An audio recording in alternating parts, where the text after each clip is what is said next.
que se llama Aprende con Diario Salud. Del 18 al 22 de mayo vamos a estar dando una serie de conferencias con 2 conferencias prejornadas el día de hoy y mañana, y iniciaremos el miércoles con la gran jornada del manejo clínico del COVID-19. Pueden ver todas las conferencias y quedarán ahí también en diariosalud.do/jornada. Si no se han inscrito en las otras conferencias, les invitamos a que se inscriban. Damos muchas gracias a las instituciones que han apoyado esta iniciativa, dentro de las cuales tenemos a DOPEM, la Asociación de Escuelas de Decanatos de Medicina de República Dominicana, a la Universidad UNIBE, al Colegio Dominicano de Bioanalistas, al Colegio Dominicano de Profesionales de Enfermería, a la Academia Dominicana de Medicina, a la Sociedad de Medicina Interna, a la Sociedad Dominicana de Emergenciología, a la Sociedad Dominicana de Medicina Prehospitalaria, a la Academia de Ciencias de la República Dominicana, a la Sociedad Dominicana de Radiología, Sociedad Dominicana de Radioterapia Oncológica y a Red One, Red Dominicana Neonatal. Muchísimas gracias a esas instituciones que han dado el visto bueno de esta serie de conferencias. Queremos también agradecer a las instituciones también que han dado un patrocinio de patrocinio y de colaboración, como Buscamed.do, el primer buscador y sistema de citas de especialistas de la salud de República Dominicana, a diariosalud.do, a el apoyo de Turenlaces en la logística de este evento, a Ethical Pharmaceutical Dominicana por el apoyo, y a megusta.do. Antes de iniciar, quiero hacer unos pequeños avisos. Por favor, si están conectados desde una PC, recuerden cerrar las ventanas que no están utilizando arriba para que puedan tener el mayor cantidad de recursos de su PC y así la conexión se mantenga ideal. También, si está desde un dispositivo móvil, cierren los otros programas que estén abiertos, que no sea el de la transmisión, y en ambos casos cerciórese de que la conexión sea de calidad. Intente estar conectado al Wi-Fi de su casa o en la red abierta celular que tenga una buena señal para que mantenga la calidad siempre. En caso de que pierda la señal o el audio, solo debe refrescar el browser y con ese refrescamiento debe de normalizarse. Si experimenta algún inconveniente, cerciórese de que la conexión del internet sea de calidad, que generalmente esa es la principal causa de la mala conexión. Vamos a sacar este tiempo que vamos a pasar con los expositores. Vamos, por favor, a apagar los ringtones y a decirle en su casa que ustedes están en una conferencia importante para poder aprovechar el máximo a esta serie de conferencias. Antes de iniciar, hacemos un anuncio también. Cada expositor tendrá cerca de 30 a 35 minutos, donde tendrán 20 minutos de exposición y 10 o 15 minutos de preguntas y respuestas.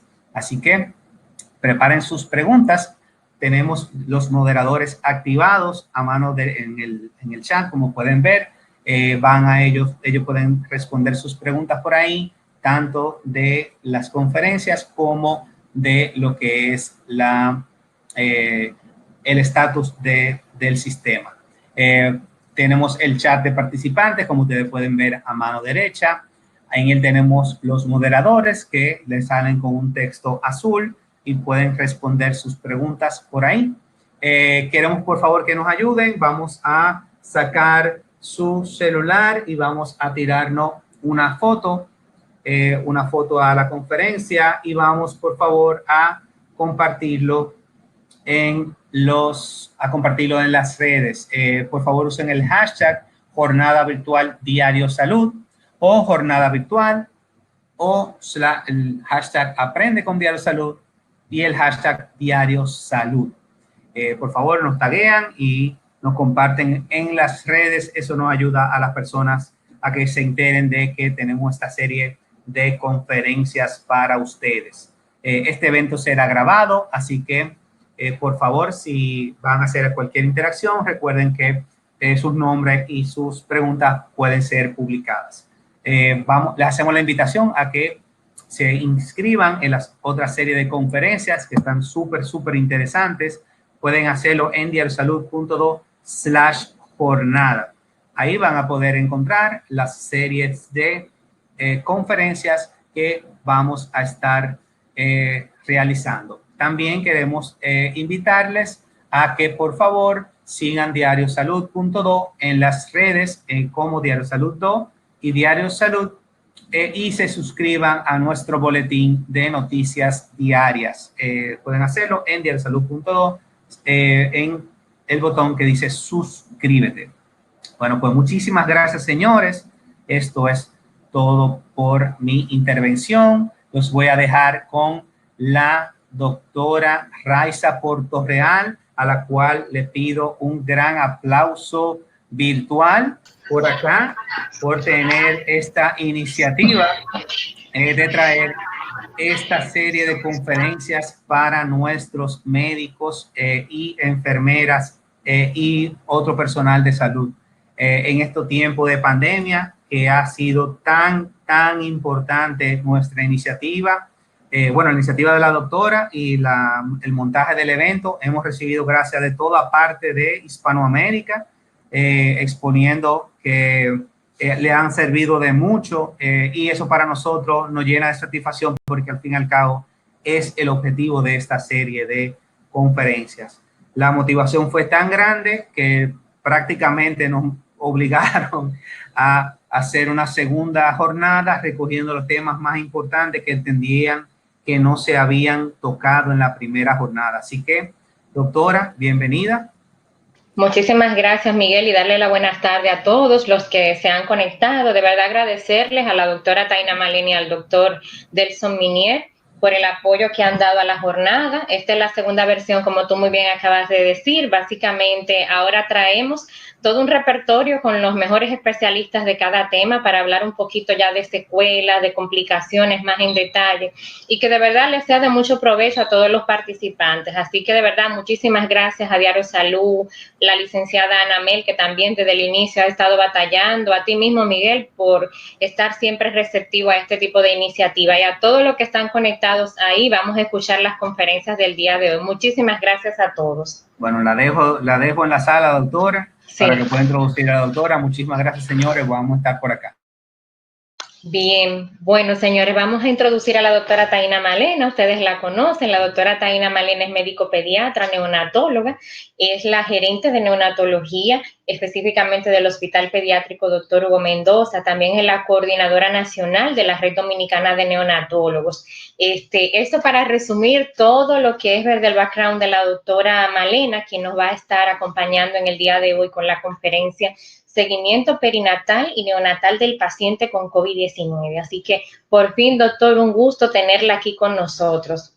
Doctora, puede abrir su micrófono y abrir también su... bueno, ahí la tenemos, doctora Malén, un placer. Hola, ¿cómo estás, Raiza? ¿Me escuchas? Bien, sí, perfectamente, doctora, la escuchamos. Muy bien, muy bien. Pues, doctora, vamos a comenzar. De acuerdo.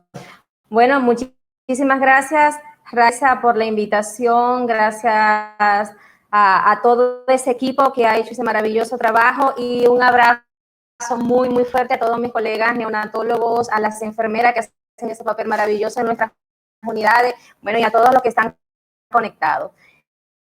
Vamos a hablar hoy un poquito de qué es lo nuevo en el seguimiento en el contexto, ¿no?, de la pandemia del COVID perinatal y neonatal. A ver, Carlos, ¿me ayudas un poquito acá? Miguel.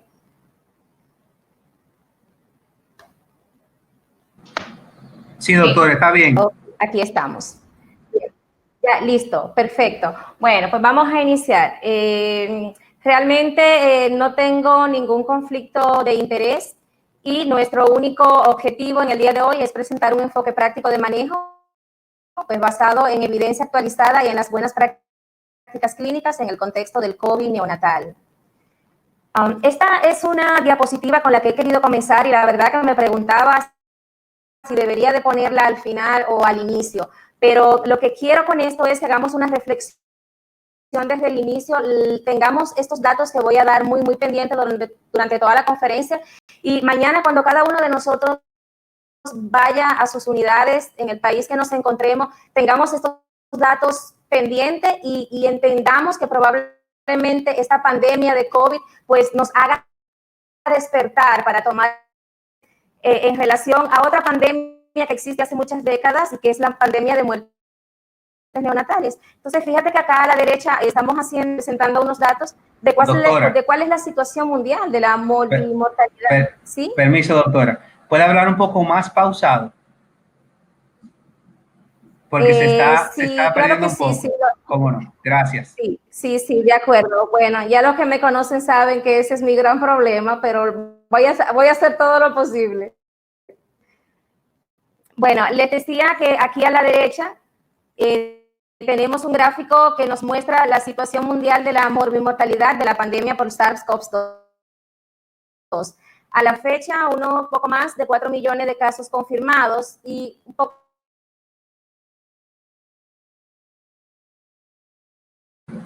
El agua cristal, doctora. Leti 2 a 3. Doctora, discúlpeme, ¿me escucha? Tráeme cambio de 500, por favor. Tenemos un pequeño problemita con la doctora. Vamos a contactarla.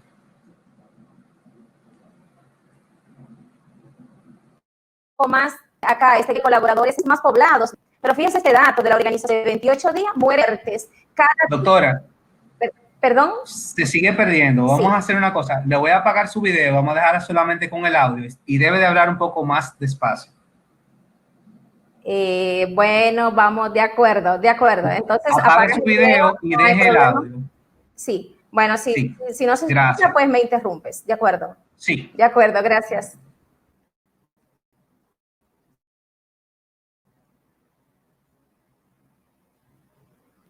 ¿Listo? ¿Continúo? Sí, bueno, doctora, pues les decía que hiciéramos esta comparación con lo que pasa con la pandemia de muertes neonatales. Y el dato que quiero que memoricemos es que 7,000 niños, según la Organización Mundial de la Salud, mueren diariamente. ¿Saben lo que significa esto? Que durante los 5 meses de iniciada la pandemia, 1 millón de niños menores de 28 días han fallecido. O sea, estamos hablando de casi 4 veces superando el total de defunciones por COVID a la fecha. Y este es el mapa actual en la República Dominicana sobre los casos de recién nacido de madres positivas. Esto fue hasta el 12 de este mes, ya al día de hoy tenemos un total de 25 recién nacidos de madres positivas, la gran mayoría pertenecen al área de Santo Domingo. Y quizá lo importante de resaltar acá es que 21 de estos pacientes han tenido prueba de PCR negativa.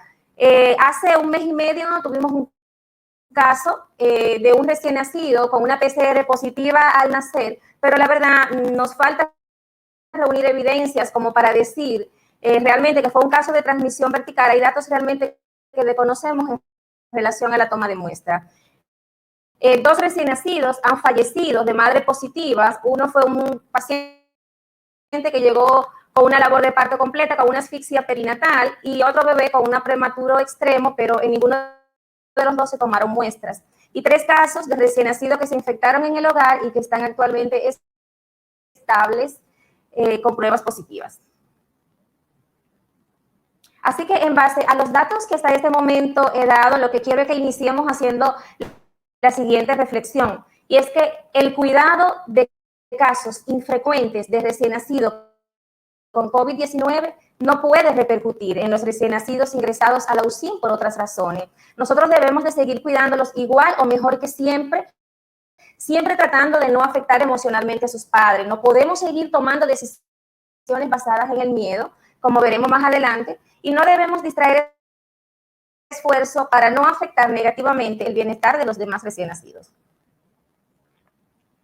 Bueno, y ya entrando un poquito más en materia, solo para recordemos que existen 7 especies de coronavirus, 2 conocidos, que fueron los primeros que se conocieron como causantes de enfermedad grave en el hombre, que son el SARS y el MERS. Quizá es importante resaltar que durante las epidemias de tanto de MERS como de SARS no hubo demostración de transmisión vertical, tampoco en lactancia materna. Y aquí vemos el 7º coronavirus, el COVID-19, que es el causante pues de la pandemia actual.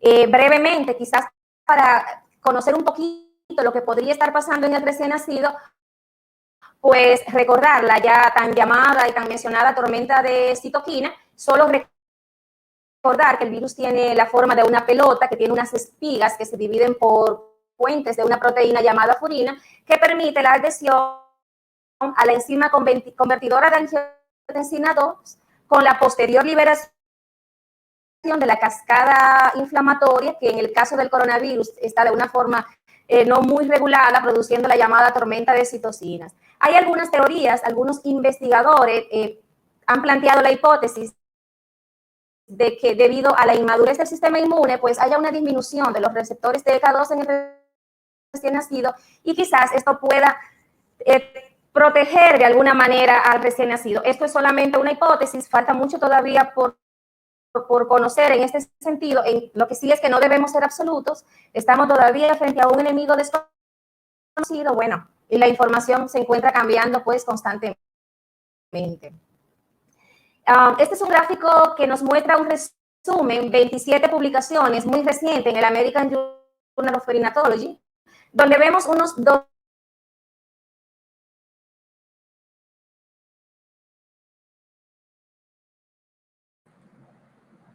Doctora.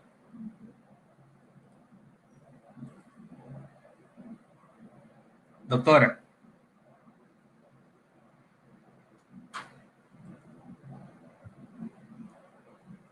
Doctora.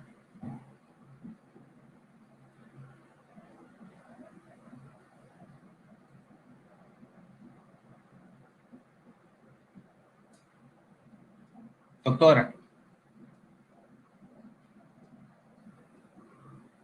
Estamos teniendo un pequeño problema. 117 recién nacidos de madre y estuvo asintomática.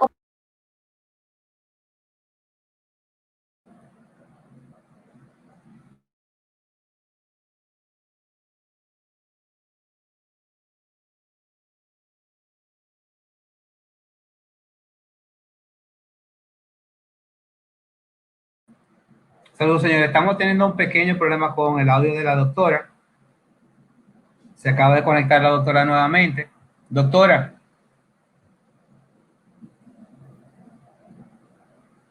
A ver, Miguel, ¿se escucha ahora? Sí. Okay, vamos a hacer una cosa, doctora. Desconecte el micrófono suyo. Parece que tiene un pequeño falso contacto. A ver. Desconéctelo. Hable ahí, doctora, a ver. A ver, ahí. Sí, se va a escuchar un poquito con eco. Trate de hablar un poco despacio, doctora. Ahí se escucha un poco mejor. Se escucha mejor. Le voy a apagar también su video. No hay problema. Sí, está bien. De pues siga, doctora. Ok. Bueno, quizás de este gráfico lo que quiero recalcar es que una muestra importante, 95% de estos pacientes tuvieron prueba negativa para el SARS-CoV-2. Decía que de los 3 casos que la literatura considera no concluyente, bueno, porque tuvieron IgM elevada al nacer. Sin embargo, las pruebas para SARS-CoV fueron negativas, al igual que el líquido amniótico, por lo que se consideró ausencia de pruebas concluyentes de transmisión vertical. Importante, el 30% de estos bebés nació por parto vaginal. Recuerden que al inicio, durante la epidemia de Wuhan, pues prácticamente se le hacía cesárea a todas las pacientes. Como veremos más adelante, esto no es necesario. Y hasta este punto, según las estadísticas que hemos visto, pues, ¿qué sabemos? Bueno, sabemos que hasta el momento no hay evidencia clara de transmisión vertical, la información realmente es muy limitada. No existe evidencia de transmisión por lactancia materna, no se ha encontrado presencia del virus en líquido amniótico ni secreciones vaginales, y los estudios realizados sobre recién nacidos reportan enfermedad leve en la mayoría de los casos. Bueno, pues llegó la hora pues, de comenzar a tomar decisiones. Vamos a ver las decisiones que vamos a tomar desde que nos llega la madre embarazada hasta que tenemos el recién nacido que debe de ir a la sala de neonatología. Bueno, pues como siempre, y más cuando se trata de embarazos de alto riesgo, pues las decisiones siempre deben de basarse en un equipo multidisciplinario. En este caso, y bueno, siempre debemos de tener los protocolos a mano. En este caso, todo el personal debe manejar las directrices del Ministerio de Salud, en el caso que nos compete, y recordar que estos hospitales que van a manejar estas pacientes, pues siempre deben de tener una sala de aislamiento, ya sea en sala clínica, donde se puedan agrupar las pacientes por cohorte o de manera individual, al igual que una sala de quirófano habilitada solamente para estos fines, o una sala de parto. Recordar que es bien importante pues la seguridad de nuestro personal, de todo el personal, leas enfermera, obstetra, anestesiólogo. Tenemos que tener equipo de protección adecuado, ya sea para manejo de aerosoles, sobre todo cuando estos pacientes vamos a meditar manejo de la vía aérea en algún momento. La atención a la madre siempre debe de primar entre nosotros el cuidado empático y humanizado. Siempre digo que nosotros como neonatólogos tenemos que estar pendientes de esos detalles. El embarazo es un estado de mucha vulnerabilidad. Imagínense en estos casos una madre ante lo desconocido y ante todo lo que se ha hablado de esta pandemia. Estar muy, muy pendiente como nosotros como neonatólogos del bienestar fetal, medir saturación en la madre inmediatamente llega. Si la saturación en aire ambiente es menor de 95%, proceder a administrar oxígeno. Si esta mamá ameritara radiografía de tórax o tomografía, pues ambas se pueden hacer, obviamente con protección abdominal, y inmediatamente trasladar a esta paciente a la sala de aislamiento. Vamos a dar seguimiento al bienestar fetal, sobre todo con el tema de la hipoxemia moderada. Si se mantiene de moderada a severa, bueno, pues junto con el equipo probablemente haya que tomar la decisión inclusive de interrumpir este embarazo. Obviamente vamos a respetar los protocolos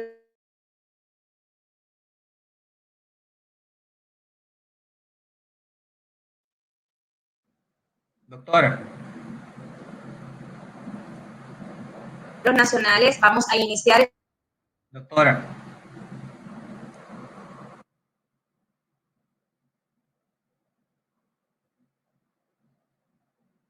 Doctora.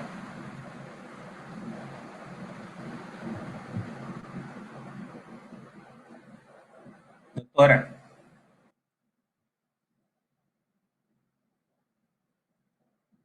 Esquema de inductores de madurez pulmonar. La decisión de parto baja la evidencia de que una Doctora. forma del estado inmediato al tetricia y estar corte precoz del cuerpo. ¿Sí?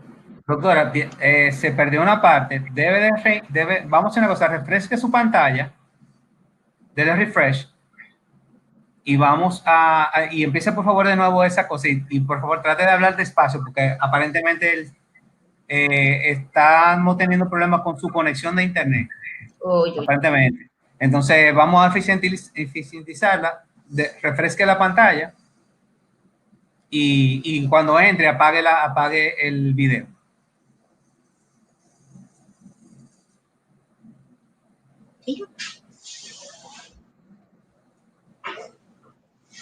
Bien, doctora.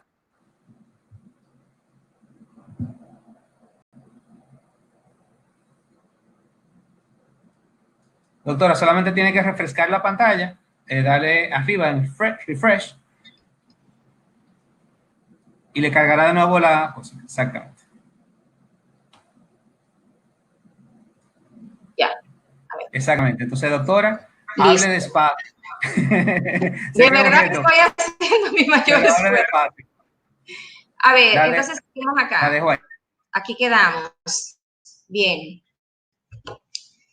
Bueno, parece que acá se perdió un poquito ahorita, bueno, pero hablábamos de la atención a la madre gestante y decíamos que nosotros como neonatólogos debemos de estar muy pendientes a cuando persiste la hipoxemia. Y entonces ya es probablemente el momento de reunirnos con el equipo y valorar la posibilidad inclusive de interrumpir ese embarazo. Siempre tenemos que tener pendiente, pues, iniciar el esquema de inductores de madurez pulmonar en caso de tratarse de un embarazo prematuro. Tener presente que debemos de tener sala de parto y reanimación lista. Decía que la decisión de parto vaginal o cesárea se basa en los protocolos habituales. No existe evidencia que una forma u otra de desembarazo pues tenga alguna ventaja en el bienestar materno-fetal. Sobre el corte del cordón umbilical han habido controversias, inclusive en algunas sociedades, pero qué bueno que hemos visto recientemente en diferentes publicaciones, por ejemplo, la Sociedad Española de Neonatología junto a 6 sociedades, incluyendo la Federación de Ginecología y Obstetricia, pues se han puesto de acuerdo en estas cosas y realmente ya no recomiendan el corte precoz del cordón umbilical, sino hacerlo por el protocolo habitual. Pasa lo mismo en relación al baño. No debemos privar al niño de los beneficios del vernis caseoso, ya súper conocido. Más bien sabemos toda la desventaja de realizar esa práctica del baño cuando el niño nace. O sea que eso tampoco hay ninguna evidencia. Bien, vamos a hablar un poco de la reanimación en sala de partos. Bueno, lo que se recomienda es mantener la cuna separada a 2 metros de distancia de la cama de la mamá. Vamos a seguir las mismas directrices de la Academia Americana de Pediatría. La única variación es que aquí vamos a utilizar equipo de protección personal y precaución para manejo de generación de aerosoles, como la mascarilla N95 o las mascarillas que están autorizadas para estos casos. Es importante que esté el mínimo de personas necesario para realizar la reanimación, y quien realice la intubación debe ser la persona que tenga más experiencia. Recordemos que la intubación es uno de los procedimientos conocidos que mayor aerosoles generan, por lo tanto mayor grado de contagio. Es importante que inmediatamente reanimamos a nuestro bebé, pues lo traslademos por la ruta más corta posible, que debe de ser previamente identificada, preferiblemente en la misma incubadora donde va a permanecer en la sala de neonatología. Esto jamás debemos de hacerlo, nunca, aunque el bebé no haya sido reanimado, que simplemente lo vayamos a trasladar a la sala, jamás debemos de trasladarlo en los brazos, aunque nosotros estemos protegidos. Siempre debemos hacerlo en una incubadora de transporte y que esté con todas las ventanas cerradas. Pues en la sala de neonatología debe de haber un personal que previamente fue entrenado, pues esperando el bebé, que también va a usar equipo de protección personal, que está entrenado para pues, los cuidados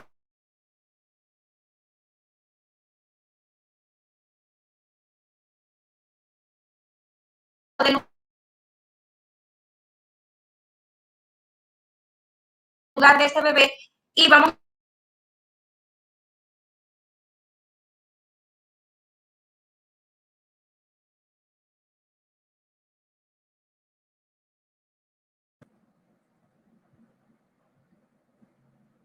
Doctora, nos pasó de nuevo.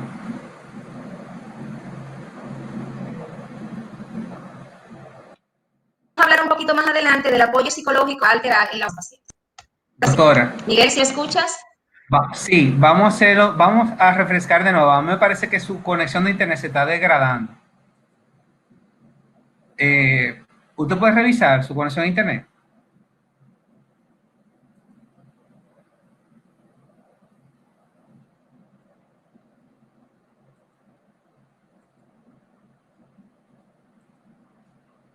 Doctora.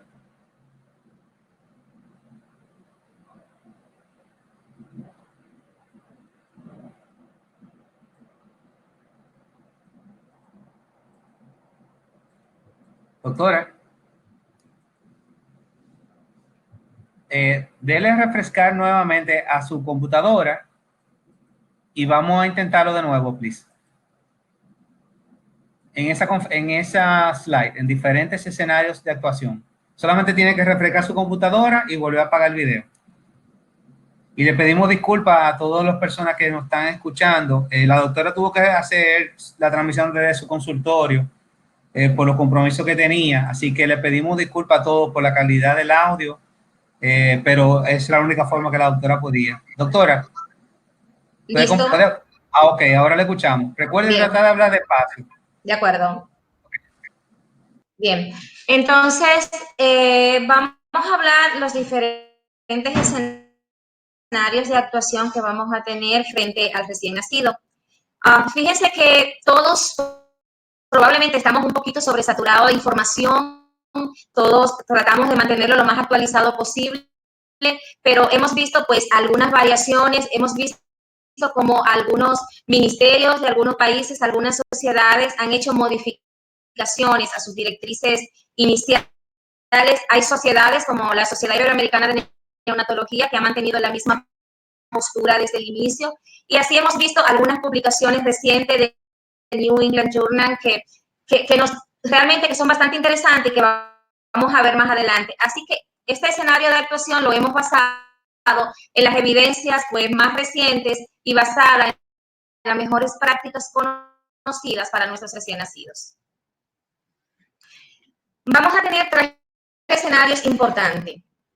Probablemente el primer escenario, que es el que vemos con mayor frecuencia, es el del recién nacido asintomático de una madre positiva o sospecha, pero que también está asintomática. Mucho se ha hablado del aislamiento de contacto y vamos a ver que todavía hay países como China, Polonia, que no están de acuerdo con el aislamiento de contacto, pero parece que en la mayoría de los países ya hay un consenso. Entonces, ¿qué se recomienda? Que esta madre y este bebé puedan ir a una habitación, preferiblemente una sala aislados, donde la madre puede estar con una cunita separada a 2 metros de distancia. Como no hay evidencia de transmisión por lactancia materna, esta es una práctica que debemos de continuar incentivando, ya conocidos los beneficios de la lactancia materna. Entonces, se recomienda que la mamá pues se ponga mascarilla, que cumpla con el protocolo de higiene de lavado de manos e inmediatamente lacta a su bebé, que debe de hacerlo en otra silla, nunca acostada en la misma cama donde se encuentra, pues un cuidador sano, autorizado por la mamá, que también debe estar protegido, coloque el bebé nuevamente en su cuna. ¿Qué es importante? Y es que individualicemos cada caso. Existen mamás que puedan tener algún riesgo social.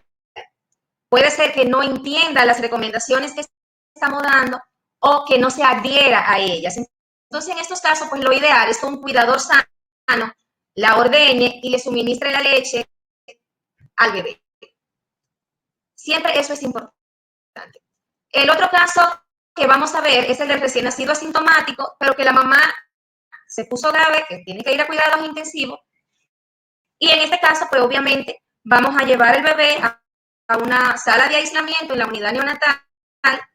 El equipo, siempre usar equipo de protección personal. Vamos a limitar las visitas a un cuidador sano, que lo ideal es que sea el mismo, y vamos a darle leche extraída de la madre. El tercer escenario que vamos a ver es el de la madre positiva, pero que tiene un recién nacido sintomático. No estoy hablando de un recién nacido con prueba positiva.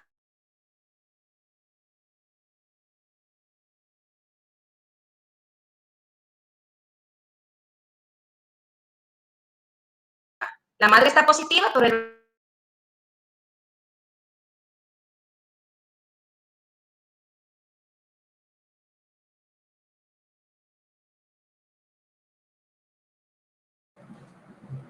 Doctora.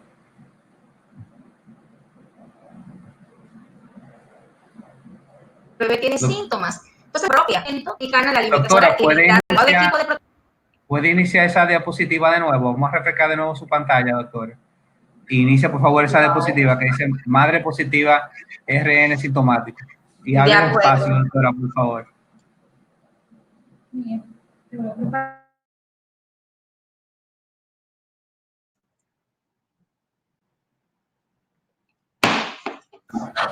Proceda, doctora. Iniciamos. Bueno, Madre positiva. Ajá. ya. Decía que tenemos un tercer escenario, que es el de la madre positiva con un recién nacido sintomático. Bueno, pues este bebé debe de ir a una sala de aislamiento, decía que con presión negativa, pero que sabemos las limitaciones que tenemos en la República Dominicana en este sentido. Entonces, bueno, pues lo colocamos en una incubadora, evitamos siempre tener que tenerlo en canastos o en cunas abiertas. El equipo siempre usar protección personal y vamos a tratar la patología de base del recién nacido por los protocolos habituales. Si es un recién nacido prematuro, vamos a colocar surfactante, vamos a administrar cafeína. Si tiene hipertensión pulmonar, vamos a aplicar el protocolo de hipertensión pulmonar independientemente de que sea hijo de una madre positiva. En relación a los dispositivos para ventilar este bebé, ya sea de manera invasiva o no invasiva, recientemente también hay una publicación interesante en el Journal de Pediatría y realmente no hay ninguna contraindicación para usar una u otra forma. Sí se recomienda que si vamos a utilizar CPAP, pues realicemos un sellado adecuado de la interfase para disminuir la propagación de partículas infectantes. Si vamos a poner el niño en ventilación mecánica, pues lo ideal es utilizar filtros que se colocan en la rama expiratoria. Esto es algo que también carece en la mayoría de nuestras unidades. Y en relación al modo ventilatorio, pues no hay ninguna contraindicación en que se pueda utilizar. Sí, solamente recalcar que básicamente las dudas han estado porque estos son procedimientos generadores de aerosoles, pero recordemos que en los recién nacidos utilizamos volúmenes corrientes muy bajitos, al igual que flujos muy bajitos, así que el espacio de dispersión de las partículas suele ser muy, muy corto, entonces no hay problema. Pasa lo mismo con los tubos endotraqueales, que algunos decían, bueno, pero utilizamos tubos con CAP o con balón, entonces eso no lo utilizamos en los recién nacidos, o sea que podemos seguir utilizando nuestro tubo porque realmente el volumen corriente es muy poquito. Sí es recomendable que utilicemos circuitos de aspiración cerrada. Recordemos que estas secreciones son altamente contaminantes. El monitoreo estricto, pues, de los signos vitales. Antibiótico, pues, solamente en sospecha de bacteremia o cuando sospechamos realmente fuertemente que el niño está infectado. Y suspender inmediatamente tenemos los cultivos negativos. Las visitas deben estar restringidas. Vamos a dar leche materna extraída de la madre. Recordemos que esta leche no hay que pasteurizarla, y vamos a dar el seguimiento, toma de la PCR en tiempo real por exudado nasofaríngeo y las demás pruebas, así como las radiografías de tórax. Esto acá quise ponerlo porque es importante que insistamos en cuidados centrados en la familia. Recuerden que el virus no solamente ataca el cuerpo, emocionalmente destruye y puede destruir a esta madre. Así que en muchos casos de madre con depresión posparto, esta es una causa importante, así que siempre debe de haber una comunicación fluida, ya sea a través de videos, por el celular, pero debe de haber una comunicación con la madre para que sepa del estado de su bebé. Doctora. Como decía, todavía, ¿sí? Doctora, vamos a hacer una cosa. ¿Cuántas diapositivas le faltan? La verdad no sé, no recuerdo. Vamos a hacer una cosa. Vamos a hacer el intento de que se conecte por el celular. A ver si el buffer es mejor. Pero mira, Miguel, la verdad no sé, porque el internet está perfectamente, o sea, aquí me marca que todo está bien, inclusive mandé a llamar a la persona encargada de tecnología aquí en la clínica, me dice que todo está perfecto, que no entiende. Sí, porque el buffer es definitivamente el buffer. El internet se llena y se le va la voz. Vamos a intentarlo nuevamente, entonces, doctora, vamos a refrescar la pantalla nuevamente y trate de hablar despacio.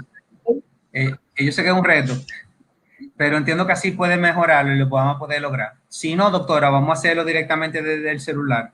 En el enlace que yo le envié, usted le da clic ahí y yo le paso la diapositiva por acá.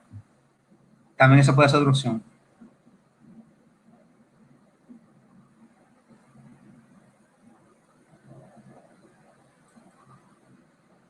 Doctora. ¿Me escucha?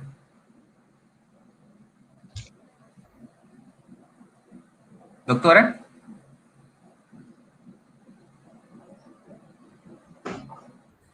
Bueno, ya sí, se refrescó la pantalla. ¿Cuál es la otra opción, Excelente. Miguel? Porque la verdad aquí parece que todo está bien.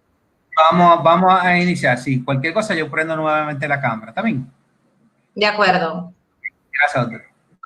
Bueno, les decía que existen todavía controversias entre países por el tema del aislamiento y la lactancia materna. Entonces, solamente ver esto. China, Polonia, pues todavía administran fórmula y hacen separación de rutina. En el caso de Estados Unidos, pues el CDC recomienda la separación temporal y la lactancia materna, pues la dejan a la decisión de la madre, pero no contacto piel a piel, sino por extracción. Bien. ¿Recuerdan que hablábamos de que no siempre van a ser casos leves, de que tenemos que estar pendientes, porque todavía hay mucha evidencia, hay muy poca evidencia y mucho todavía por conocer? Pues quiero compartirle este caso clínico, publicado recientemente en The New England Journal of Medicine, y es un caso interesante. Fíjense, esta neumonía importante apical derecha en este recién nacido, con 3 semanas de vida. En casa comenzó con fiebre de 2 días y en un periodo de 24 horas evolucionó a taquipnea con hipoxemia progresiva. Este recién nacido presentó signos de shock, hipotensión importante, necesitó vasopresores, intubación mecánica. 24 horas después hizo un neumotórax. De inicio, bueno, manejaron con vancomicina y cefepime pensando en una neumonía bacteriana. Sin embargo, la prueba en exudado nasofaríngeo reportó positiva para SARS-CoV-2. Y fue interesante, este recién nacido, suspendieron los antibióticos y administraron hidroxicloroquina y acitromicina durante 9 días, cuando obtuvieron pues ya la prueba de PCR de control negativa. No encontré ningún otro caso en la literatura donde se haya administrado hidroxicloroquina y acitromicina, tampoco ningún protocolo que los recomiende para el manejo de estos recién nacidos. Así que si alguien conoce pues algún otro caso, pues al finalizar, pues si pudiese compartirlo, bueno, pues sería bastante interesante. En relación a las muestras recomendadas para el diagnóstico, al igual que en el adulto, pues las muestras para PCR-RT del tracto respiratorio superior, exudado nasofaríngeo y orofaríngeo. También podemos hacerlo del tracto respiratorio inferior, lavado broncoalveolar, o si el paciente está intubado por aspirado endotraqueal, pero sabemos realmente que esto lo hacemos más en pacientes con enfermedad respiratoria muy grave, pero esto es altamente contaminante, por lo que hay que tener mucho cuidado. Ya en los casos confirmados, se recogerán 2 muestras de suero, la primera en la fase aguda y la segunda transcurrido 14 o 30 días para confirmar pues la presencia de anticuerpos. Los criterios de egreso, vamos a ver que en los casos asintomáticos, una PCR negativa en exudado nasofaríngeo. En los casos sintomáticos leves, ausencia de fiebre en los 3 días previos, mejoría clínica y PCR negativa en exudado nasofaríngeo. Casos asintomáticos graves, ausencia de fiebre en los 3 días previos, mejoría clínica y de la radiografía pulmonar y 2 controles de PCR negativa con una diferencia de 24 horas. Solamente mencionar 3 cosas importantes en relación al traslado, pues eso es un tema bastante largo, que sería otra conferencia, y es que la ambulancia, pues lo ideal es que esté separada de la cabina del chofer, y la persona que acompaña en el traslado debe ser un cuidador sano, sin factores de riesgo.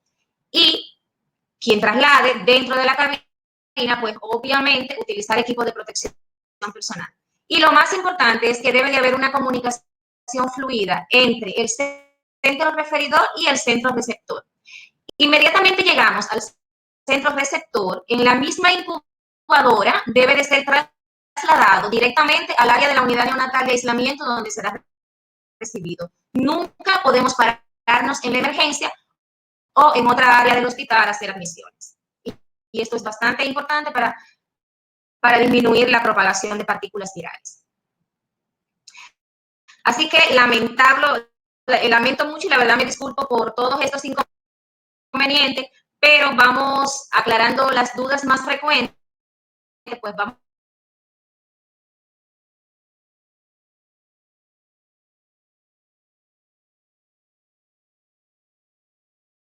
a concluir.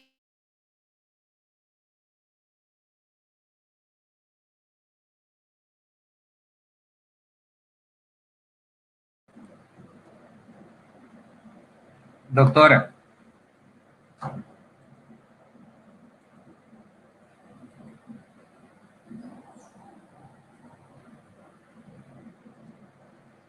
Doctora, ¿me escucha? De que no existe evidencia claramente o de alguno, policía que contraindique el convivencia para fetales. Vamos.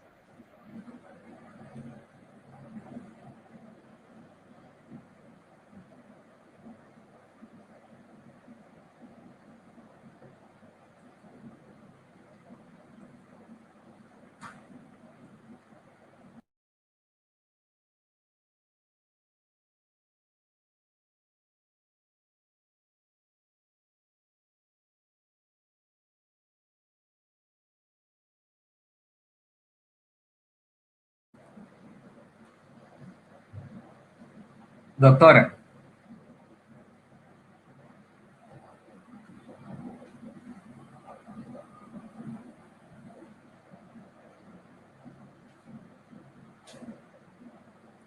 Doctora, ¿me escucha?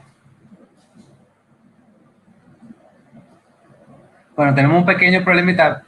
La doctora ya terminó su conferencia, aparentemente. Sí, ahora, doctora. Es una locura. Doctora. Sí. Sí, no se preocupe que estamos saliendo adelante. Las últimas dos slides se perdieron, pero ya vemos que terminó. Lo que vamos a hacer, vamos a abrir la sesión de preguntas. ¿Está bien? De acuerdo. Bien, la doctora Puerto Real ha hecho una selección. Vamos a pasar a la sesión de preguntas. Les dejo ahí. Buena, doctora, ¿me escucha? Ay, sí, qué pena. ¿Cuántos No, inconvenientes? tranquila, doctora Malena, no se preocupen. Para todas las personas que escribieron, igual van a tener el material a disposición, dígase la conferencia, la presentación. Eso es importante. Y también por los diferentes grupos de WhatsApp que ya Miguel les va a anunciar en un momentito para que puedan seguir interactuando más adelante con la doctora. Pregunta a la doctora Kenia Frías, en caso de recién nacido asintomático y madre positiva, ¿por qué la administración de leche materna debe ser directa o indirecta? ¿A qué se refería? No, decíamos que como no hay evidencia de transmisión por lactancia materna, pues no hay nada que contraindique. Lo que tenemos que tener es la prevención de contacto. O sea, y decía que si la madre tiene algún riesgo social, sabemos que hay madres que pueden tener algún trastorno mental o simplemente que no entiendan o no se adhieran al protocolo de prevención de contactos, entonces una opción sería que un cuidador sano extraiga la leche y se la suministre al recién nacido. Otra pregunta que hace la doctora Elizabeth Pérez, ¿qué se puede hacer si la madre está de término y se le presenta el parto? ¿Se puede recibir un bebé de una madre positiva fuera de un ambiente sanitario? Bueno, la verdad que esto no sería lo más recomendable porque fíjense que hemos insistido desde el inicio de la conferencia en que el equipo debe de utilizar pues protección personal. Imagínate que este parto se realice en la casa, pues el riesgo de contagio que habrá para alguna de las personas, sobre todo el que realice o reciba este bebé.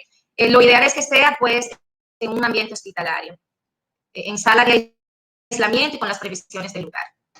Otra pregunta que hace la doctora Ángela Fermín, ¿qué se puede hacer si no se dispone de un equipo de transporte adecuado?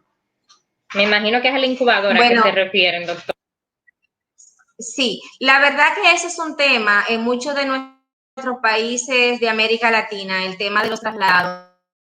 Pero fíjate que lo ideal es que tratemos de hacer lo mejor que podamos pues con lo que tenemos y entonces trasladar el bebé pues en una incubadora y con las puertas todas cerradas, pues eso sería lo ideal.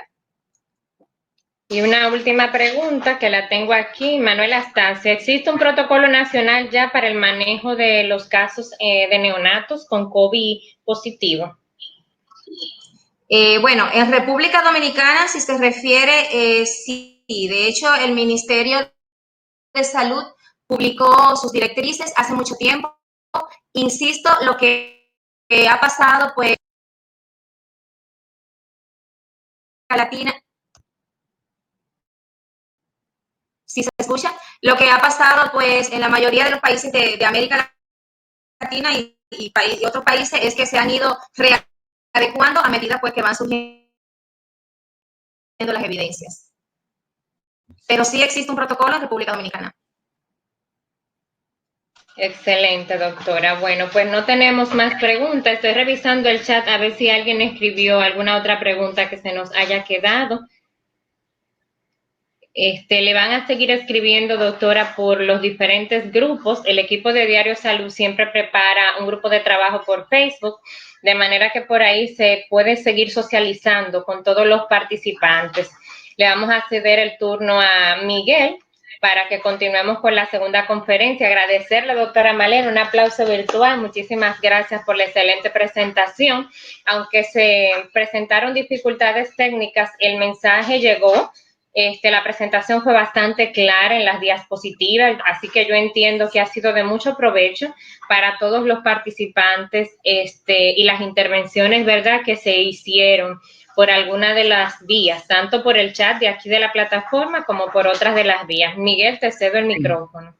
Como quiera, Bueno, vamos a hacer tenemos un grupo en el Facebook que se llama la jornada virtual de manejo clínico de COVID, y ahí vamos a subir la ficha de la doctora para que las preguntas que vayan surgiendo adicionales sobre el tema se puedan discutir en esa misma plataforma. Así que comprometemos un poco a la doctora en ese sentido, a que pueda colaborar con la persona y puedan responder las preguntas, porque siempre surgen.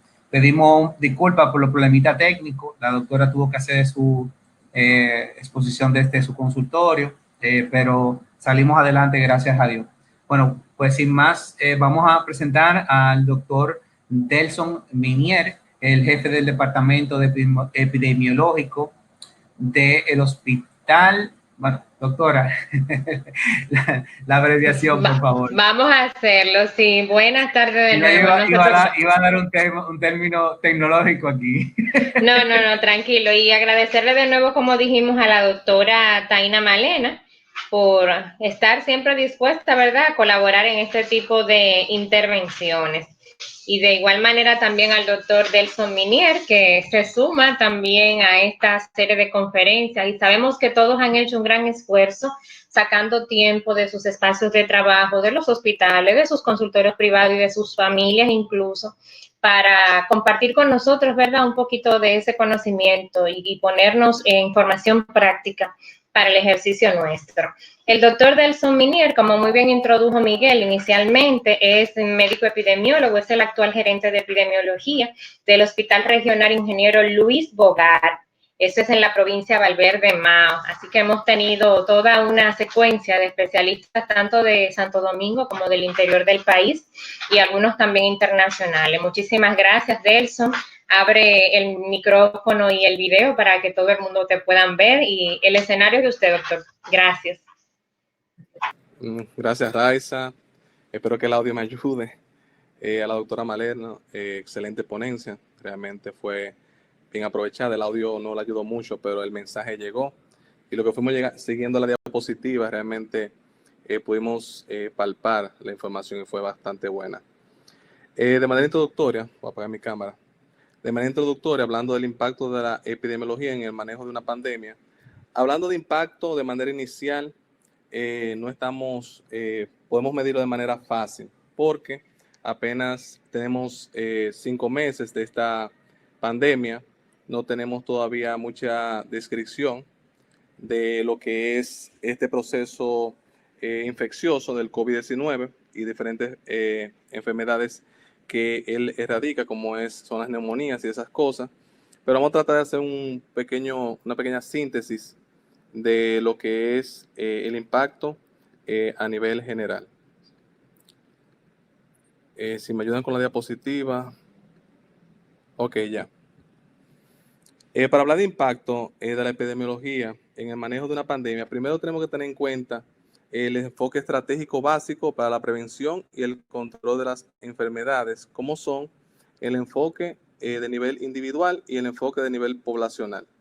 ¿Qué hacemos? Básicamente tenemos que dividir la enfermedad no como una enfermedad de un solo individuo, o sea, como es la hipertensión arterial, como es la diabetes mellitus, que solamente lo padece una sola persona.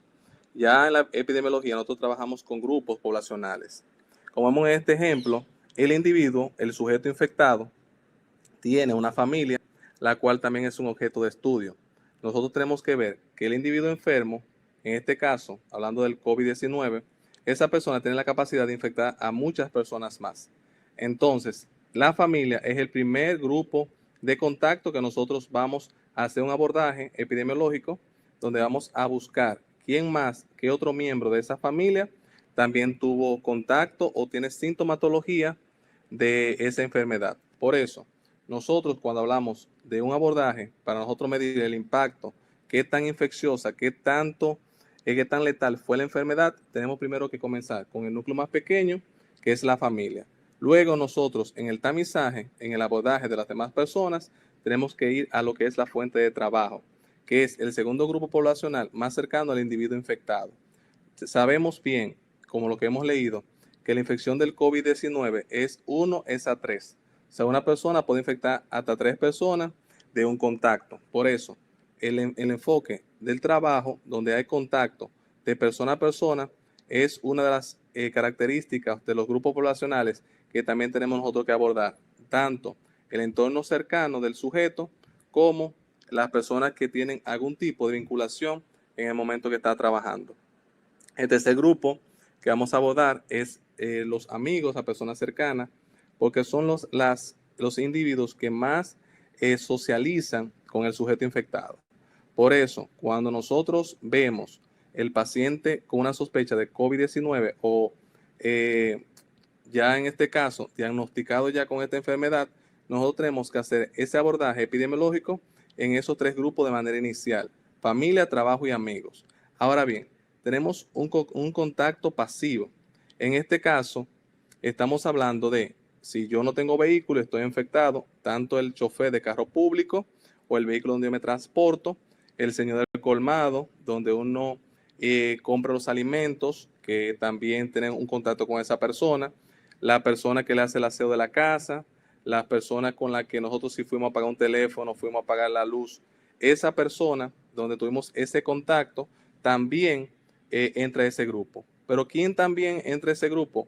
Que no está de más mencionar, el personal de salud, donde el individuo con proceso respiratorio, cuando va a un centro de salud público o privado, ese individuo crea lo que es un modo de contagio, dado a que el médico a intervenir lo que va a hacer es, le va a abrir la boca, le va a revisar las amígdalas, le va a escuchar los ruidos pulmonales, cardíacos y demás, va a valorar el paciente completo, y en esa exploración va a tener mucha exposición y puede tener una infección. Por eso, en ese grupo, en esos 4 grupos poblacionales, es que comenzamos nosotros a hablar de una infección, una infectación de manera gradual, de manera importante.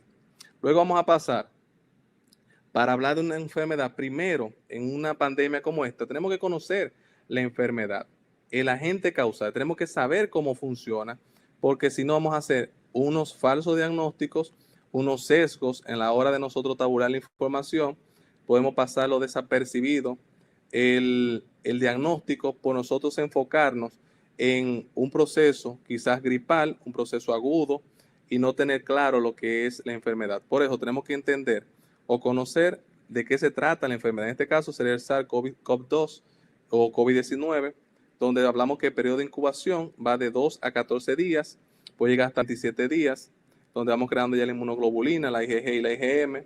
El virus se transmite principalmente de persona a persona, principalmente a través de las gotas respiratorias producidas cuando una persona infectada tose o estornuda. Han visto muy pocos estudios, todavía no hemos visto datos científicos de persona infectada con un objeto, ya sea una mesa, un mueble o cualquier tipo de artefacto donde se ha descrito que el virus permanece durante días. Todavía no hemos visto descripciones de infección por ese tipo de contacto, mano-boca. También en la parte del aerosol, que también habla de que dura 3 a 4 horas las partículas en el aire, ese contacto también ha sido poco descrito y lo relacionamos a los espacios pequeños, un autobús, un carro de concho, una especie de reuniones, pero que las reuniones fueron, muchos países fueron eliminadas de manera inicial de la pandemia. Por eso no hay pocos descritos de aerosoles, porque casi con muy poca frecuencia se han visto este tipo de infección. El 80% de los casos desarrollan enfermedades leves, al igual que la mayoría de los casos pediátricos. Como la doctora mencionó, los niños, aunque muchos de ellos han presentado complicaciones, ellos se han visto que en la mayoría de esos niños, o sea, son muy pocos los niños que se infectan. A ver, en la literatura hablamos de menos de un 1% de niños infectados, pero hablamos de la parte del 80% asintomático. ¿Qué crees ha dicho? De que son más los pacientes infectados con un COVID-19, caminando por las calles, deambulando, sin saber que tienen la enfermedad, reinfectando personas, infectando a su paso, y son la gran mayoría que estas personas no tienen un control sanitario correcto, y eso ha creado una evolución o un aumento de los casos de COVID-19 por este mismo problema. Entonces, hablamos de una tasa de letalidad muy variable, que oscila entre 0.5 hasta un 10% de los casos identificados. Esta tasa varía según el país, según las medidas que se han tomado, porque realmente tanto en Latinoamérica y Centroamérica, que fueron los lugares que duró más tiempo para llegar el COVID, llegó luego 2 meses, 2-3 meses después de haberse identificado los casos en China, ya estaban preparados muchos de ellos para hacer lo que era una intervención adecuada. Otros, por no poder tener lo que es las facilidades de pruebas rápidas, no pudieron también detectar a tiempo lo que eran ese tipo de infectación. Factores de riesgo. En este tipo de pacientes hablamos de la hipertensión arterial, de la diabetes, enfermedades autoinmunes, enfermedades respiratorias crónicas y edad mayor de 60 años. ¿Por qué tocamos la parte de factores de riesgo? Para medir impacto. Porque tenemos que ver cuándo el paciente fallece por una infección propia del COVID-19 o es una complicación posterior a una de estas enfermedades. No es igual una persona sana que no tenga ningún tipo de antecedentes patológicos, que adquiera lo que es la infección del COVID-19 y que esta persona se complique, haga un proceso respiratorio o un proceso de microcoagulación y fallezca, a una persona que ya tenga una edad muy avanzada, que tenga una comorbilidad como diabetes e hipertensión arterial, que tenga una enfermedad autoinmune, y esto desenlace lo que es la muerte. Por eso, esos grupos poblacionales tenemos que tenerlo bien claro, dado a que no siempre la causa de muerte, aunque el COVID es presente, es quien provocó ese deceso. Hay personas que ya por su enfermedad de base, por su deterioro, ahí me faltó la parte renal, también los problemas renales ya en su deterioro orgánico, su deterioro a nivel sistémico, ya ahí este virus llega para lo que es provocar una muerte rápida o prematura por las complicaciones que esta prevé. Este cuadro, bastante conocido por todos, un cuadro que el Ministerio de Salud Pública lo publica con bastante frecuencia. Este cuadro lo enfoco para ver solamente dos vertientes, que es la parte verde de abajo, donde está la casita con la cruz, que es el hospital, y la casita con la ventanita verde. ¿Qué vamos a ver ahí? Perdón. Los aislamientos hospitalarios, donde solamente vamos a tener el individuo. Ahí vamos a tener solamente el paciente infectado, el paciente con comorbilidad y con sintomatología importante que compromete su vida, donde dice 1891. Ese paciente, para objeto de estudio clínico, es el que vamos a ver como un paciente con una patología, una patología per se. Pero para epidemiología, nosotros nos enfocamos más en el otro grupo, aislamiento domiciliario.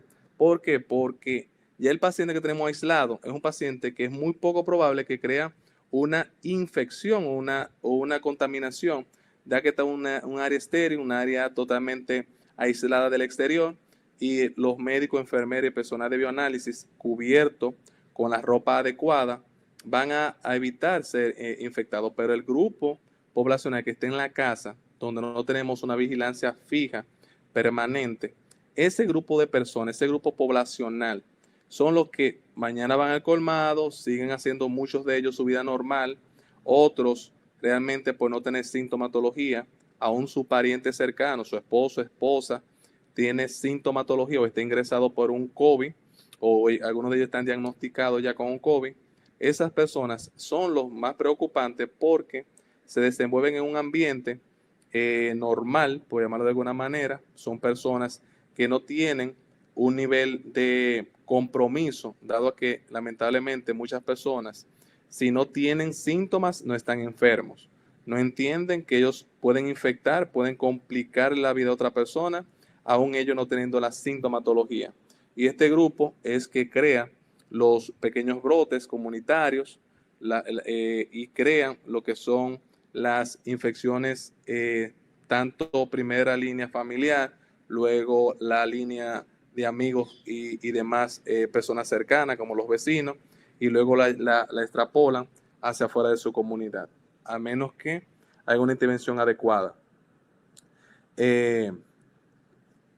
Y en esta parte, hablando de la incidencia de los casos en República Dominicana, solamente quiero mostrar esta curva donde desde el día 0 que comenzaron los primeros casos, comenzaron a aumentar en República Dominicana, pero sí hemos visto, tanto en los boletines como en los reportes epidemiológicos que emanan del Ministerio de Salud Pública, y lo que hacemos vigilancia en los hospitales, como en el caso mío, un hospital regional, hemos visto de que los casos han hecho una especie de meseta donde no ha habido un aumento significativo y hemos visto hasta cierto punto una disminución de casos. Eso quiere decir que en República Dominicana estamos actualmente en los países que tenemos un control epidemiológico, aún nosotros no contando con las pruebas necesarias o la cantidad de pruebas necesarias, aclarando esa parte, para nosotros cumplir con los protocolos internacionales. Pero viendo estadísticamente los pacientes que tenemos ingresados, los que hemos visto en consultas respiratorias, vemos una disminución de casos de los pacientes tanto ingresados como los pacientes que van a ese tipo de consulta. Viendo el índice de mortalidad por país, podemos ver que la República Dominicana está dentro de los países que se han mantenido en una línea horizontal. Ha tratado de mantener un nivel de fallecimiento realmente por debajo de muchos de los países. ¿A qué se debe esto? Primero, a la intervención que se ha hecho en los lugares donde hay más casos de pacientes sospechosos de COVID-19. También se ha manejado lo que son la intervención o la creación de lo que son las áreas de aislamiento en hospitales que no la tenían, y también se ha manejado lo que son las pruebas en aumento, donde comenzamos haciendo 200, 300 pruebas diarias y llevamos hasta 600 pruebas diarias, y eso ha aumentado la captación de pacientes sintomáticos y no sintomáticos, y la detección y el aislamiento oportuno.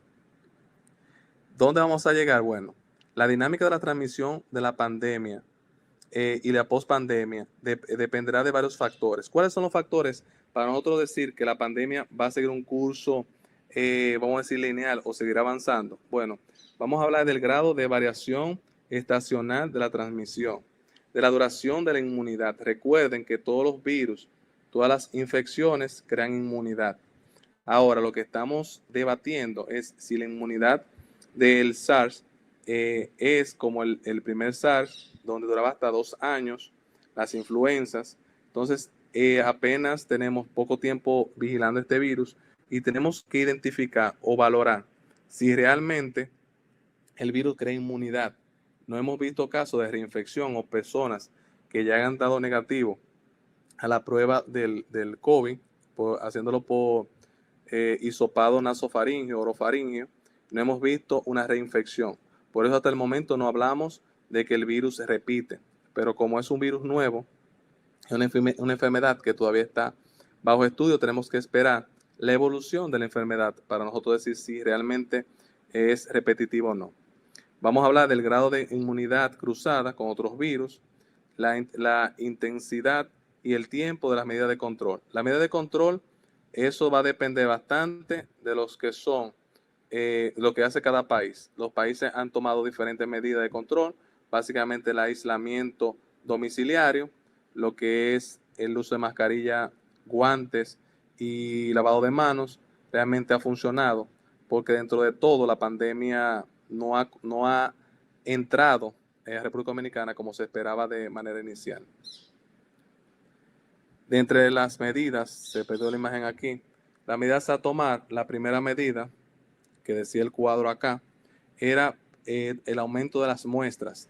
La medida que nosotros recomendamos es aumentar la cantidad de muestras que se realizan actualmente. Nosotros tenemos una cantidad de muestras realizadas por cada 100,000 habitantes y se ha recomendado de que las muestras se lleven a un nivel donde lleguen la mayoría de personas que realmente lo necesitan para nosotros poder diagnosticar, aislar y hacer una investigación familiar para ver si hay más personas sintomáticos. La otra parte que también se borró es nosotros hacer lo que es un tamizaje tanto a los pacientes que tienen los síntomas como a personas que han tenido contacto directo con esa persona infectada.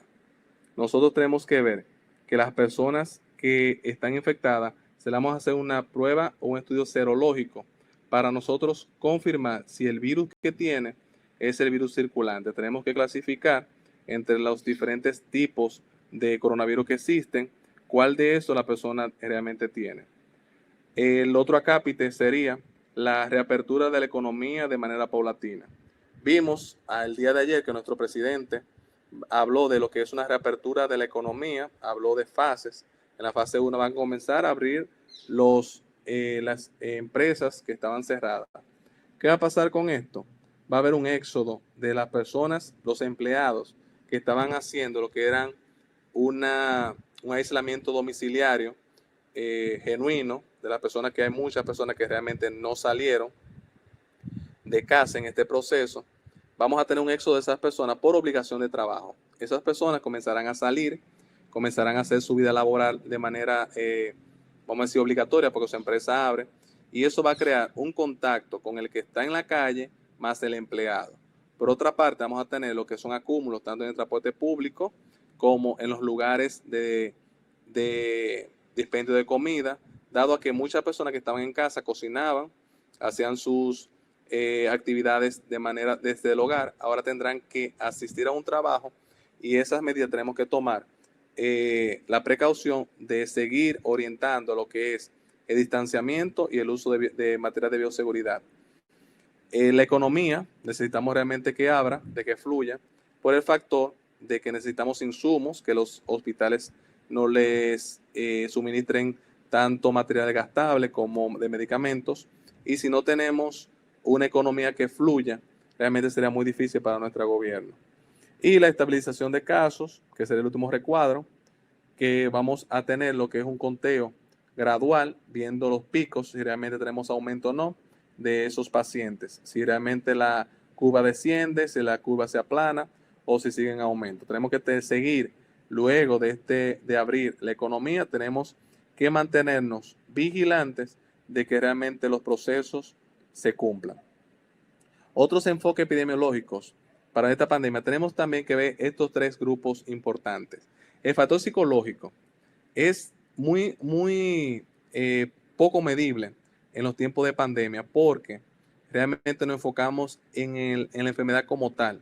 Nos enfocamos en el enfermo y en la sintomatología del enfermo. No nos enfocamos en los factores psicológicos de tener un encierro durante un tiempo, hablamos de 2 meses de un encierro en su casa. Realmente tenemos una persona donde va a salir de casa en estos días y ahora va a tener un pánico, va a tener un miedo, va a tener un miedo a exposición, un miedo a infectarse. Ellos dirán, tengo tanto tiempo trancado y ahora voy a salir a la calle nuevamente. Crea esa ansiedad de salir nuevamente. Y esa parte psicológica también hay que vigilarla, porque vienen los suicidios, vienen las personas con la depresión, las personas que crean un ambiente de ansiedad que realmente lo lleva a un insomnio, y todo eso tenemos que tenerlo muy en cuenta. La parte social, hay personas que son lo opuesto a estos que tienen la mucha seguridad. Si no son la parte social, vendrían a que ya no puedo compartir con un amigo, ya no puedo ir a un cine por ahora, no puedo ir a una playa, salgo a trabajo, a la casa, pero no puedo compartir con mi entorno. Esa parte social donde se cambia, incluso para tú salir con alguien con una mascarilla, unos guantes, esa forma de vida nueva, que muchas personas se les hace difícil de adaptarse, también influye en lo que son los impactos que va a crear una pandemia a corto, mediano y largo plazo. Por eso, ese entorno social, para volver a tener la confianza de volver a salir a la calle, de volver a compartir su vida normal, es importante también vigilarlo. Y en la parte laboral, o podemos decir la parte económica, también tiene un impacto donde los países han gastado mucho presupuesto, han tomado muchos préstamos para lo que es la parte de los insumos, la parte de lo que son la compra, equipamiento de bioseguridad, lo que son medicamentos que realmente no están en el tarifario normal de Promese, sino son medicamentos de alto costo, y ese costo que tienen la adquisición de esos insumos, aparte del mismo paciente que entra a gastos mayores y tiene una menor cantidad de ingresos, también crea lo que es un desequilibrio en la parte emocional, en la parte psicológica, y eso también la epidemiología lo vigila. La epidemiología tiene que ver con la salud física, mental, emocional y en todos los determinantes sociales que rijan a cada persona. Por eso, antes, durante y después de una pandemia, tenemos que tener control de cada uno de esos acápites. Y finalizando mi parte, hablamos de la recomendación. Nosotros vamos a dar una única recomendación. Solamente vamos a hablar de lo que es que la OPS, no decimos nosotros, eso lo sacamos de la OPS, Organización Panamericana de la Salud, que recomienda un mínimo de gasto público de 6% del Producto Interno Bruto a ser invertido en salud. Ellos piden un 6% mínimo del Producto Interno Bruto para la salud, pero la salud implica investigación, implica lo que son tecnología, implica lo que son equipos y medios de trabajo, la parte de lo que es compra y equipamiento de hospitales, compra de utilería. O sea, realmente estamos hablando de que es un conglomerado de acciones que hay que tomar para nosotros poder hablar de una calidad de salud. Ya la salud cambió. Ya la salud no es que José o María tiene una enfermedad. Ya estamos hablando de enfermedades colectivas. Ya estamos hablando de que las enfermedades ya no son de una sola persona. Ahora las enfermedades son de grupos poblacionales. Son enfermedades de grupos de personas que interactúan con un individuo que ha perdido la salud en ese momento. Hablamos de un grupo poblacional donde puede comenzar con un síntoma leve o moderado hasta que todo un país, todo un continente o todo el mundo estén infectados. Espero que le haya gustado mi intervención. Le hicimos corta porque realmente el tiempo apremia, pero realmente lo que queríamos dejar claro el día de hoy era de que la epidemiología ante una pandemia básicamente lo que va a hacer es tratar de que todos los aspectos en cuanto a la salud de la colectividad, del grupo poblacional y del individuo estén garantizadas. Nosotros hacemos a diario un arduo labor donde tratamos de que las personas que van a visitarnos sea el punto del iceberg, pero su familia, todo su entorno laboral de trabajo sea nuestro objeto de estudio. Por eso, básicamente, necesitamos de mucha intervención, tanto del Ministerio de Salud Pública como del Servicio Nacional de Salud y las instituciones internacionales como la OPS, la OMS, para nosotros poder hacer un buen trabajo. De mi parte, muchas gracias. Si hay alguna duda, aporte, comentario, Raiza le va a ayudar con eso. Gracias. Excelente, Muy doctor. buenas, excelente. Un gran aplauso. Aquí tenemos las preguntas, doctor Delson, que han hecho. Kenia Frías pregunta, no, espérese, deme un momentito, aquí están. Desde el punto de vista epidemiológico, ¿es adecuado aislar a las personas? ¿Qué pasa con la inmunidad colectiva? Desde el punto de vista epidemiológico, siempre hay que aislar tanto a la persona infectada, o sea, el individuo que padece la enfermedad, como su entorno, su núcleo familiar, perdón. Porque realmente, si José, padre de familia, sale positivo a un COVID-19, su esposa, que es la persona con quien duerme con él, quien está en contacto con él directo, día y noche, es muy probable que también su señora tenga la enfermedad.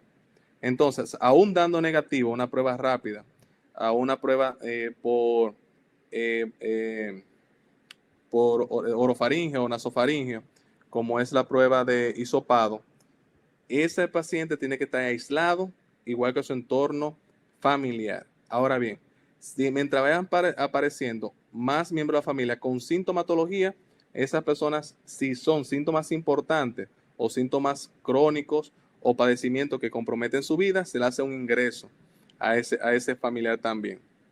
De lo contrario, se vigila, se le da seguimiento tanto con su tratamiento de medicamentos, si así lo requiere, y un seguimiento vía telefónica, videoconferencia, como dicen por Skype, porque el ministro prohibió que nosotros los epidemiólogos fuéramos a la casa para evitar nosotros exponernos con ese enfermo. Hacemos una visita o una consulta diaria vía telefónica. En mi caso lo hacemos por WhatsApp. Yo le digo al paciente por la mañana cómo te sientes, qué síntomas tiene, hay algún cambio, y en esa parte nosotros tenemos esa consulta vía digital. Y siempre aislamos, realmente siempre hay que aislar, porque es un foco que vamos a tener en la calle andando y vamos a tener entonces una epidemia circular, que siempre vamos a tener circulando el virus en ese entorno familiar y quién sabe si en ese sector también. Excelente, Delson. Otra pregunta que hace el doctor Arsenio Medina Ramírez, ¿el paciente asintomático transmite la enfermedad aún con mascarilla? La mascarilla, dependiendo, hay que poner un paréntesis en mascarilla. Hay diferentes tipos de mascarillas. Se han puesto de moda hasta con carita, con muñequito, con calcomanía, de tela de todo diseño. Realmente, la FDA y las organizaciones de salud, como la Organización Panamericana de la Salud y la Organización Mundial de la Salud, solamente recomiendan mascarillas que ya están establecidas por los protocolos de bioseguridad, que son en este caso la N95, pero ojo, por el exceso de demanda, hay mucha gente que están vendiendo N95 que realmente son falsificadas, como todo en la vida. Eso tiene un código de barra, tienen un numerito, las originales, pero las N95, las quirúrgicas, son las idóneas para el uso de un paciente infectado. Ahora bien, hablamos de lo que es la contaminación. Yo uso la mascarilla N95 y tengo el virus y toso, estornudo, la posibilidad de que la persona que está en el frente mío se contamine es apenas un 5%. Ahora bien, si la otra persona también tiene la mascarilla, una mascarilla puede ser quirúrgica, y yo le estornudo en el frente, la posibilidad es apenas de un 0.1%. Es casi nulo de que esa persona se contamine. Si usa mascarilla el sano y yo enfermo, usamos mascarilla ambos, es muy poco probable de que se infecte. Ahora bien, las mascarillas traen un filtro de biopolímero que mientras el filtro esté funcionando, está viable. Por eso he visto gente que la lavan, la plancha, ponen en el sol. Estas medidas degradan el filtro. O sea, realmente los filtros no son para toda la vida. Los filtros se utilizan, las mascarillas quirúrgicas, el N95, tienen un tiempo de vida. Lo correcto es no utilizarla más allá de lo normal o al final mandar con un trapo en la cara que no va a servir para nada. Las mascarillas de telas, esas que andan en la calle vendiéndolas, no son recomendables. Ahora, es lo que yo digo de manera particular. Yo prefiero que anden con una mascarilla de esa de trapo, de tela, a que no anden con nada. O sea, yo prefiero 1000 veces que utilice una mascarilla no registrada, no autorizada por la FDA. Yo prefiero esa mascarilla a que no use ninguna. Por eso, ahora, el contagio es menor mientras usamos mascarilla entre personas infectadas y personas sanas.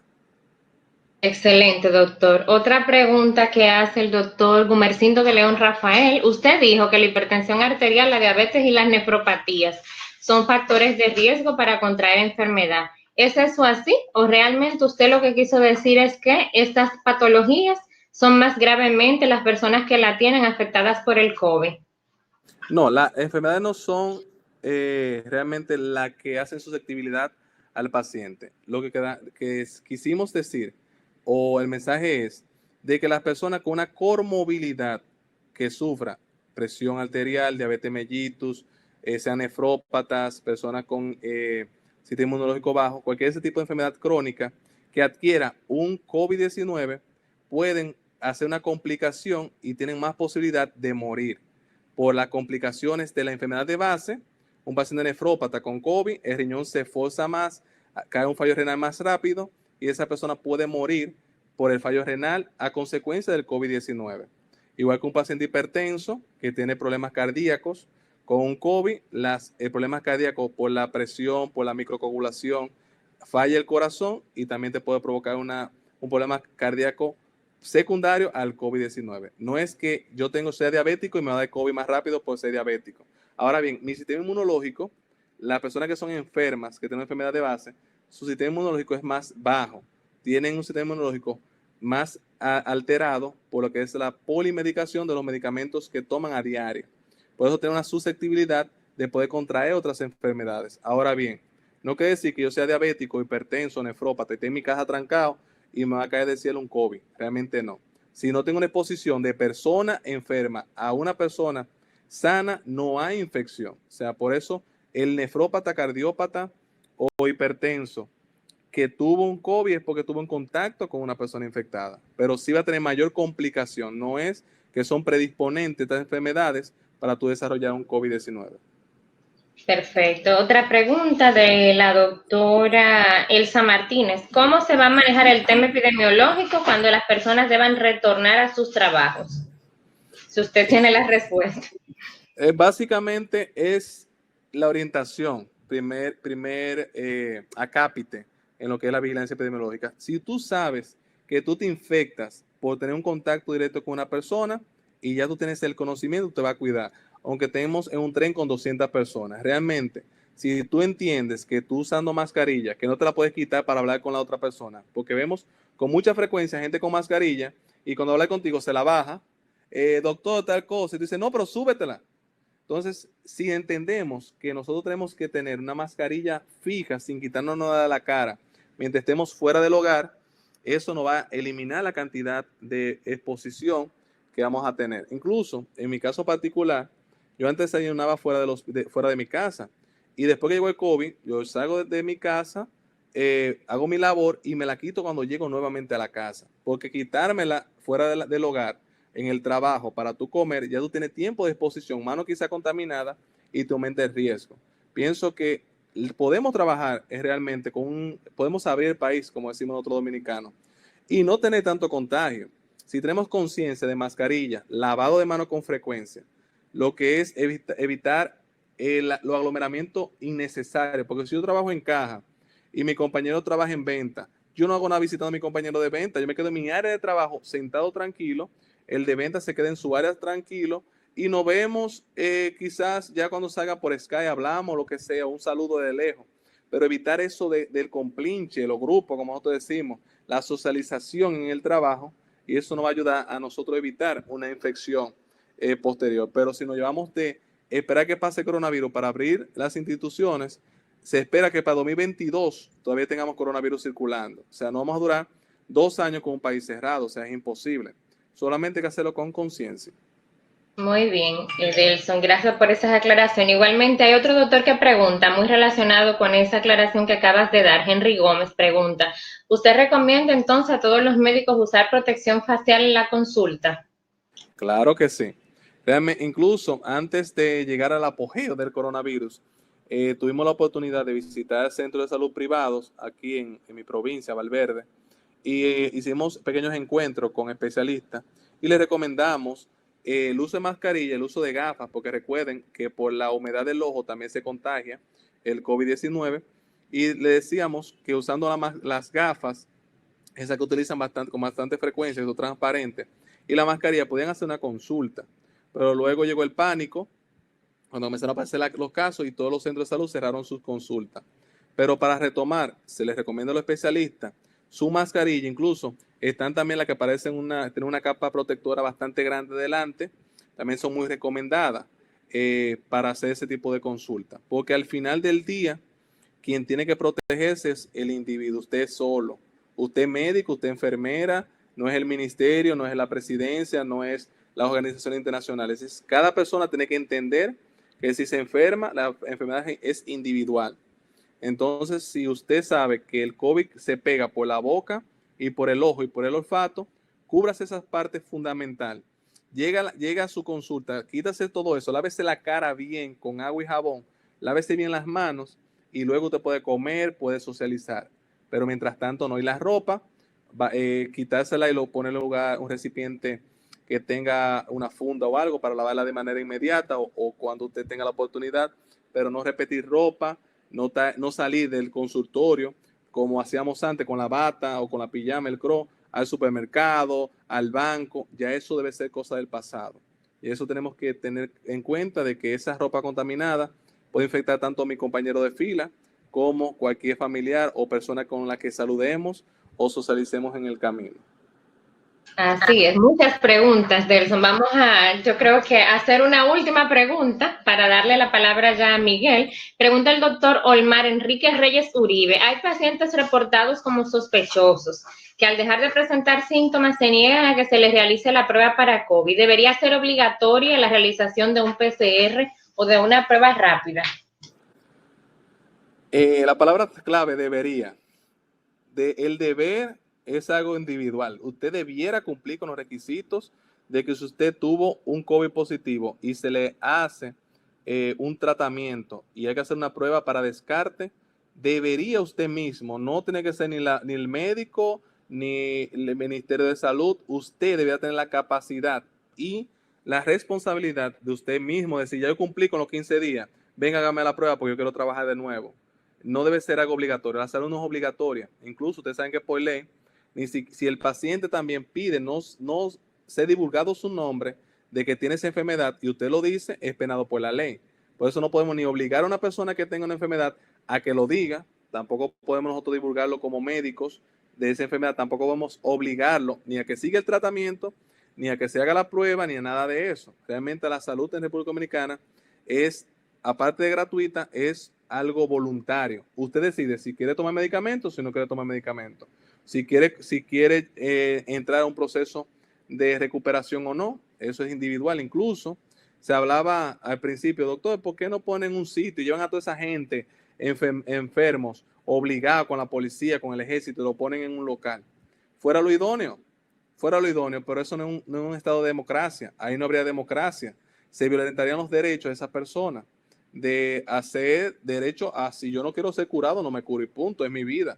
Entonces, realmente hay un problemita ético, que en la parte ética, donde están casi todos los conflictos de intereses, tanto personal como grupal, y creo que nosotros en esa parte abogamos a la conciencia, a explicarle lo que puede ocurrir, explicarle el riesgo de su familia, le explicamos el riesgo social, le decimos que sin esa prueba usted no vuelve a trabajar más nunca, porque hasta que yo no firme y diga que usted está sano, usted no puede trabajar. O sea, uno aboga realmente a la conciencia ciudadana, pero la parte de nosotros obligarlo o exigirle de manera, vamos a decir, autoritaria, realmente eso es ilegal incluso, y puede ser penado, incluso costarme a mí mi trabajo, mi C4. Se dicen, doctor vino obligado a buscarme con un policía para que me haga la prueba. Ese día me cancela. O sea que realmente tenemos que entender que vamos a abogar siempre por lo que es la conciencia ciudadana y esperar que realmente en este proceso de que todas las personas regresen a su trabajo normal, vamos a abogar realmente a la conciencia de cumplir las normativas, porque esto es un arma de doble filo. Ahorita dicen, ya el presidente abrió las empresas, ya el COVID desapareció. Ya el presidente abrió todo, ya el COVID, ya no hay COVID. Y realmente no es así. Se va a dar una fase, un visto bueno de comenzar a trabajar. Pero si mañana se separan los casos de COVID, vuelve a cerrarse todo. O O sea, realmente tenemos que entender que esto es provisional. Y en esta parte esperamos que los ciudadanos entiendan el problema en el que estamos sumergidos y esperamos en Dios poder tener una Navidad sin mascarilla, aunque sea en la casa, porque ya no pela la nariz, la cara, ya molesta bastante la mascarilla, pero abogamos a que el pueblo entienda y que las cosas realmente mejoren. Bien, muchísimas gracias al doctor Delson Miner. Un aplauso virtual para el doctor Miguel. El espacio es suyo. Muchísimas gracias, doctor. Muchísimas gracias a todos los participantes. Queremos dejarle un video pequeño de uno de nuestros patrocinadores, pero también queremos invitarle a que participen en la jornada, en todas las conferencias de la jornada que están en diariosalud.do/jornada. Todos los días, desde hoy, lunes 18 hasta el viernes 22, vamos a tener conferencias desde las 4 de la tarde, lo hemos dividido especializado por día. O sea que mañana tenemos una agenda llena también desde las 4 de la tarde. Les invitamos ahora mismo a que visiten la página diariosalud.do/jornada y asimismo motiven a sus compañeros y colegas para que participen. Vamos a ponerle un pequeño video de uno de nuestros patrocinadores y les recordamos también que creamos un grupo, se pueden dirigir a diariosalud.do y en el Facebook de Diario Salud van a encontrar un grupo se llama Jornada Virtual. En ese grupo de Jornada Virtual, los expositores de la jornada van a estar abundando sobre los temas que ellos han expuesto. También mañana van a recibir un correo con el recordatorio y el video de esta conferencia y el enlace también al grupo. O sea que les pido otro gran aplauso al doctor, un aplauso virtual que por ahí le están dando al doctor. Excelente exposición. Y vamos a ver el video y nos despedimos con unas pequeñas palabras. Doctor, muchísimas gracias. A ustedes por invitarme. Gracias. ¿Es usted un profesional de la salud? Únase a Buscamed.do y estará disponible para que nuestros miles de visitantes le encuentren. Únase hoy, es gratis. Con Buscamed.do encontrará nuevos pacientes.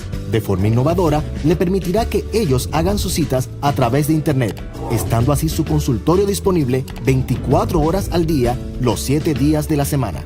En Buscamed.do puede incluir su perfil con la información que sus pacientes buscan, su experiencia, logros y estudios. Además, puede agregar fotos y videos en su perfil para destacarse del resto. Nuestro sistema le permite administrar todas las citas de su consultorio en un solo lugar. Recibirá citas que vendrán a través de Buscamed.do, su página web o su app y podrá manejarlas desde Internet en un solo lugar, de una forma fácil y rápida, usando cualquier dispositivo conectado. Con nuestro sistema de opiniones, recibirá de sus pacientes retroalimentación constante, dándole así la oportunidad de siempre mejorar su práctica. Además, estas opiniones ayudarán a los pacientes que no lo conocen a saber más de usted. No pierda más tiempo y únase a la revolución de la salud en el país. Inscríbase gratis hoy a Buscamed.do y haga que su práctica crezca. Buscamed.do. Encuentra a tu médico.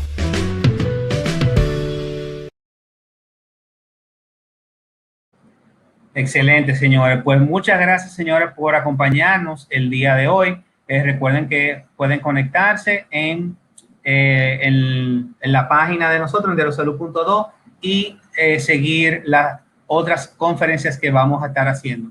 Queremos dar las gracias por último a las instituciones que nos están apoyando, como ADOFEN, la Universidad Iberoamericana Dominicana, el Colegio Dominicano de Bioanalistas, el Colegio Dominicano de Profesionales de Enfermería, la Academia Dominicana de Medicina, la Sociedad Dominicana de Medicina Interna, Sociedad Dominicana de Emergenciología, la Sociedad Dominicana de Medicina Prehospitalaria, la Academia de Ciencias de la República Dominicana, la Sociedad Dominicana de Radiología, Sociedad Dominicana de Radioterapia Oncológica y Red One, Red Dominicana Neonatal.